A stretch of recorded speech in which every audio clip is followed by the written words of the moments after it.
कि महाकुंभ का पर्व है और ऐसे में सनातनी धर्म का उत्सव कैसे मनाया जाएगा, उसको लेकर तैयारियां कैसी हैं, इस पर पूरी जानकारी उत्तर प्रदेश के मुख्यमंत्री योगी आदित्यनाथ खुद ले रहे हैं। लेकिन चलिए अब आपको बताते हैं कि महाकुंभ को लेकर 2025 में होने वाला है। जी हाँ, अगले साल, ज्यादा वक्त नहीं बचा है और ऐसे में तैयारियां शुरू हो गई हैं। क्या कुछ अभी तक इंतजाम किया गया है, क्या कुछ फैसले लिए गए हैं, कैसे योगी आदित्यनाथ पल पल एक एक जानकारी ले रहे हैं, पहले वो आपको बता देते हैं, फिर आगे बात करेंगे कि संतों का क्या प्रस्ताव। जनवरी 2025 में देखिए महाकुंभ का आयोजन हो रहा है प्रयागराज की धरती पर। महाकुंभ के लिए तैयारियां बहुत तेजी से चल रही हैं। अखाड़ा परिषद ने महाकुंभ को लेकर बैठक की, अलग अलग अखाड़े हैं इसमें जिसकी बैठक हुई है और 8 अखाड़ों के संत मौजूद रहे। यूं तो 13 अखाड़े हैं लेकिन 8 अखाड़ों के संत यहाँ मौजूद रहे। संत समाज ने चर्चा की। अखाड़ा परिषद ने 11 प्रस्ताव अभी के माहौल को देखते हुए, अभी के हालातों को देखते हुए पास किए हैं। आज सीएम योगी प्रयागराज में मौजूद थे, वो पहुंचे थे व्यवस्थाओं को देखने के लिए। उन्होंने महाकुंभ की जो तैयारियां की जा रही हैं, जो श्रद्धालु पहुंचेंगे उनके लिए टेंट सिटी की कैसी व्यवस्था है, कैसे सांस्कृतिक धाम सजाया जाना है, हर चीज़ की जानकारी उन्होंने ली। अखाड़ा परिषद के साथ मुख्यमंत्री ने बैठक भी की, ये समझने के लिए कि उनकी क्या मांगे हैं, साधु संत समाज क्या चाहता है, और इसको लेकर बैठक की गई। और चलिए अब आपको जरा तस्वीर दिखा देते हैं, क्योंकि आपको बताएं कि अखाड़ा परिषद की जो बैठक हुई उसमें 11 प्रस्तावों पर मुहर लगी है। पहले बैठक की तस्वीर आपको दिखा देते हैं। 8 अखाड़ों के संत समाज के लोग यहाँ शामिल हुए। तस्वीर आपको बता रहे हैं, योगी आदित्यनाथ ने यहाँ पर मंथन किया है। आपको बताएं योगी आदित्यनाथ जब पहुंचे तो उन्होंने 13 अखाड़ों के संतों के साथ चर्चा की है, विचार विमर्श किया है।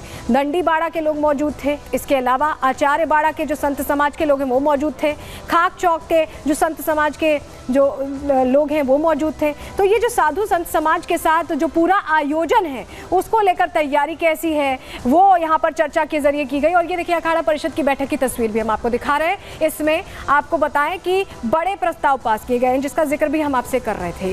इसी में वो मांग है जो ये बताती है कि कैसे पवित्रता सुनिश्चित हो, इसको लेकर व्यवस्था की जाए, क्योंकि संत समाज चिंतित है, हैरान है इस तरह के मामले जो वाकई सोचने पर मजबूर करते हैं कि आखिर किसी की आस्था के साथ इतना बड़ा खिलवाड़ कैसे हो सकता है। आधार कार्ड होना जरूरी है, चाहे भगत हो, चाहे हमारे लोग हो, चाहे हरिगिरी कोई नकली सुरक्षा का लेकर इसे।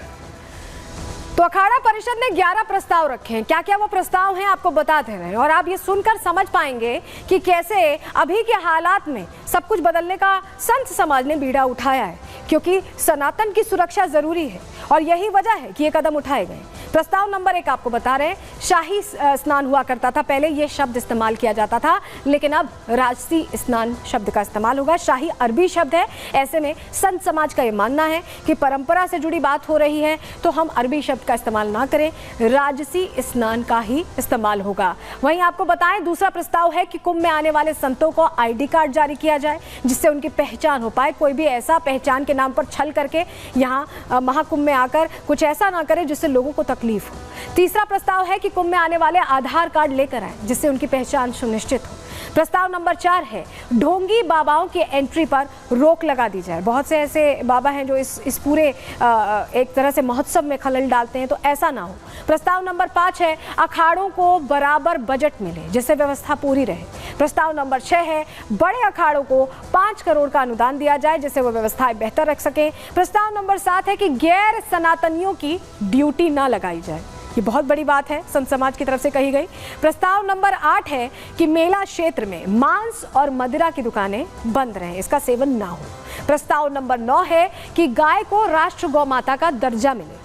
प्रस्ताव नंबर 10 है कि लव जिहाद और गौ हत्या के खिलाफ सख्त कानून बनाया जाए। और प्रस्ताव नंबर 11 आखिरी प्रस्ताव, अधिकारी अखाड़ों के संतों से जरूर मिले, उनसे फीडबैक जरूर लें, उनसे जानकारी जरूर लें। ये यहाँ संत समाज की मांग है। लेकिन आपको बताएं इस मांग के बीच आखिर ये मांग क्यों करनी पड़ रही है, क्यों इस तरह के हालात बन गए हैं कि ये मांग करनी पड़े, आपको बताते हैं। चलिए जानकारी जल्दी से आपके सामने रख देते हैं, क्योंकि इस तरह के माहौल में अभी जो हम देख रहे हैं, हिंदू धर्म के जितने भी पर्व अभी बीतते हैं हाल ही के दिनों में, कुछ ना कुछ ऐसी तस्वीर, कुछ ना कुछ ऐसी खबरें सामने आती रही हैं जो हैरान करती रही हैं। जो ऐलान किया गया, दरअसल ये सनातनी मेला है, यहाँ पर जितने सनातन धर्म के अनुयायी हैं वो पहुँचते हैं, वो स्नान करते हैं, उनके लिए इसका बड़ा महत्व है। ऐसे में गैर सनातनी ना पहुंचे तो कोई झमेला नहीं होगा, कोई दिक्कत नहीं होगी। उनके आस्था से जुड़ा नहीं है तो उनके आने के भी इतने कोई मतलब नहीं रह जाता। आस्था का केंद्र है महाकुंभ, ऐसे में संतों के भेष में कोई ढोंगी ना आए, कोई फायदा ना उठाए, ये भी सुनिश्चित करना चाहते हैं संत समाज के लोग। महाकुंभ की पवित्रता बनी रहे, कहीं अशुद्धता अपवित्रता ना हो, कुंभ को बदनाम करने की साजिश ना हो। कोई याद एक नेता है समाजवादी पार्टी के, उन्होंने कह दिया था कि यहाँ पर अगर एक ट्रक भांग भेज दिया जाए, गांजा भेज दिया जाए तो खप जाएगा, इस तरह के बयान आए। तो इसको लेकर भी यहाँ पर संत समाज के लोग कह रहे हैं संतों की सुरक्षा यहाँ पर सुनिश्चित हो और रोहिंग्या मुसलमानों की एंट्री ना हो, ये भी सुनिश्चित किया जाए, ये कहना चाह रहे हैं। लेकिन आपको बताएं कि संत समाज के लोग ये मांग कर रहे हैं। वहीं अखाड़ा परिषद के जो अध्यक्ष हैं उन्होंने अब बताया है कि ये 11 प्रस्ताव क्यों रखे गए, पहले उनको सुन लीजिए। मेला होता है, कुंभ पर्व होता है, और ये छोटा मोटा तो कुंभ नहीं है, बहुत बड़ा कुंभ है, महाकुंभ है।